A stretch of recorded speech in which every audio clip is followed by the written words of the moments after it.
Zaten aynı Nelson Mandela'ya tanınan hak ona da tanınması lazım bence. Bu hak Öcalan'a da tanıtılması lazım ki daha rahat işlevi yapsın, bu işleri yoluna koysun, hepsi taşlar rayları yanına otursun ki. Ama umarım inşallah adaletli, eşitlik. Biz bugün dışarı gittiğimiz zaman kimsenin işte bu Kürttür, bu Zazadır, bu Çerkez dememesini bekliyoruz. Yani her şey eşit olsun. Biz Kürtleri yani yapmasınlar. Yani nasıl diyeyim yani ikinci, üçüncü sınıf vatandaş yapmasınlar. Hepimiz tek, eğer diyorsa tek kardeş, tek şeyse hepimiz aynı eşit olalım. Beklentimiz ilk etapta infaz yasasının düzelmesi. Çocuklarımız daha da var. İlkin infaz. Zaten silahla bırakılıyor peyderpey.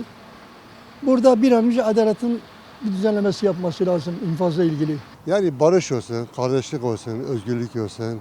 Herkes birbirine karşı saygılı olsun. Yani gittikçe insanlarımız, toplumumuz kötüye gidiyor. Yönetimimiz kötüye gidiyor. Nasıl kötüye gidiyor? Hayat şartları ağırlaşıyor. İnsanlar hayatından memnun değil. Yani bir güzellik olsun.